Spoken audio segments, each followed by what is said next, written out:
Welcome to China Business Observer. 2 weeks ago, European Commission President von der Leyen announced the launch of an anti-subsidy investigation into Chinese electric vehicles in her State of the Union address. In her words, Europe has great potential in the electric vehicle sector, but the global electric vehicle market is flooded with affordable Chinese cars. The reason for the low prices of Chinese electric vehicles is the substantial national subsidies they receive. We cannot accept this distortion of the EU market. In other words, the EU believes that Chinese electric vehicles rely on subsidies to sell at low prices and wants to find reasons to penalize them. According to von der Leyen, the EU expects to complete the investigation in 13 months, and the possible consequence is the imposition of punitive tariffs on Chinese electric vehicles. Currently, the EU imposes a 10% tariff on Chinese electric vehicles, which is relatively low compared to the 27.5% tariff imposed by the United States.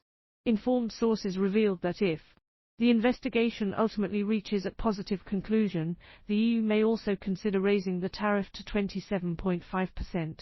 Of course, as soon as the news came out, various parties responded immediately. The next day, a spokesperson for the Ministry of Commerce expressed strong dissatisfaction with such actions, calling it blatant trade protectionism. Cui Dongshu, Secretary General of the China Passenger Car Association, also strongly opposed the EU's evaluation of Chinese new energy vehicle exports.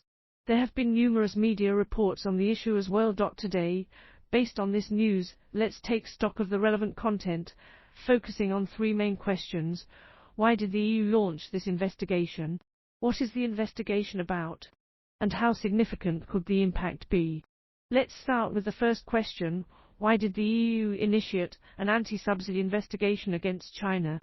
The reason is not complicated. It is because the rapid rise of Chinese electric vehicles has made Europe feel threatened to its domestic companies. In this regard, we can also consider two recent situations together. One is the export situation of China's automotive industry. In the first 7 months of this year, China's electric vehicle exports amounted to 940,000 units, doubling the figure for the same period last year. At the recently concluded Munich Motor Show, Chinese automakers accounted for 40% of the exhibition, becoming the focus at the EU's doorstep. You can see why the EU is anxious. It sees the growth potential of Chinese electric vehicles. The other situation is the so-called de-risking policy that the EU has been brewing this year. Many emerging industries that have developed over the past decade, such as smartphones and AI, have weak offerings from the EU itself. In order to protect its own industries, the EU has set a clear goal of reducing its significant dependence on systemic competitors. Like China, von der Leyen herself previously stated that in clean technology, and products in particular, the EU needs to reduce its dependence on imports from China. Since June and July, there have been rumors in the EU that it is preparing to target Chinese electric vehicles. Any industry insiders believe that announcing this investigation is the shoe finally dropping. Moving on to the second question, what exactly does this anti-subsidy investigation cover? From a literal perspective, the investigation targets government subsidies for electric vehicles. In our understanding, these subsidies refer to the subsidies provided to end consumers for vehicle purchases over the past few years, calculated based on the vehicle's price. The purpose of these subsidies is not to sell electric vehicles overseas at low prices, but to promote the substitution of electric vehicles for fuel-powered vehicles domestically. If we look at it from the perspective of these subsidies, the EU's claim that Chinese electric vehicles are invading the EU market subsidies is quite groundless. However, the investigation launched by the EU this time targets not just subsidies in the usual sense. Its scope is much broader. The EU includes all government subsidies to bus industries, including financial allocations, assistance from other state-owned enterprises, as well as all preferential policies provided by the government, tax reductions, material and energy supply, and low-interest loans.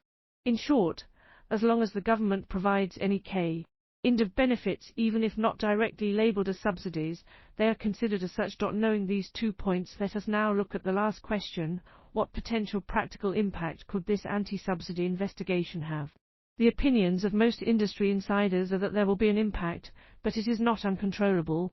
Quoting Sui Dongshu T.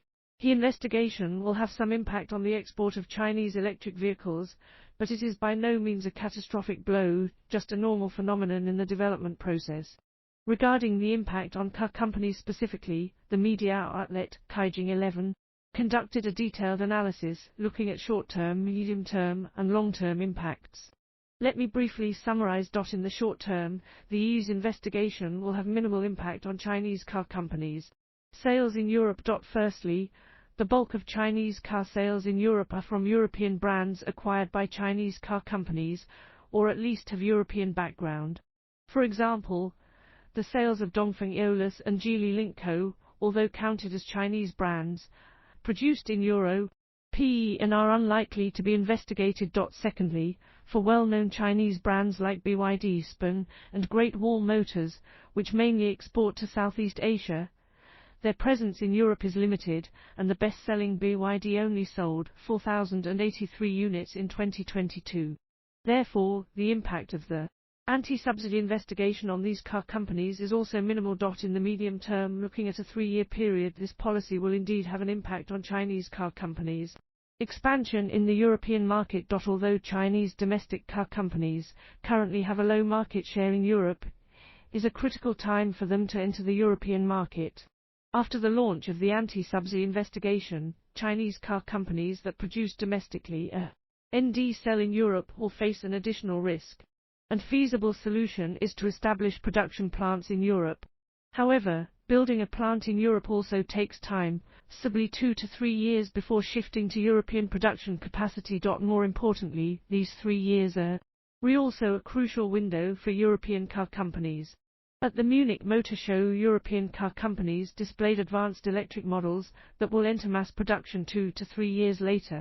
In other words, if Chinese enterprises do not gain European market share within these 3 years, they will face even fiercer market competition in Europe. Lastly, looking at the long-term, China's competitive advantage in the global new energy vehicle market will not change. The advantage of Chinese electric vehicles lies not in the substantial national subsidies they receive, but in the solid, complete industrial chain they have developed. In addition to complete vehicles, China's power batteries, intelligent automotive software, supply chains are in the top tier globally. Even if the anti-subsidy investigation forces Chinese car companies to establish plants in Europe, Europe does not have its own battery industry chain. China's advantage can also be transferred to Europe, enabling deep-sea expansion. In summary, the EU's initiation of an anti-subsidy investigation aims to buy some development time for European car companies. Many industries in China have faced similar restrictions after becoming powerful.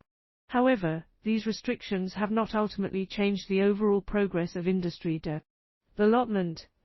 After all, even the most macro market is composed of individual micro-consumers. The success of an enterprise ultimately depends on whether it can win over these individual consumers. In other words, real advantages are not protected, but earned through competition.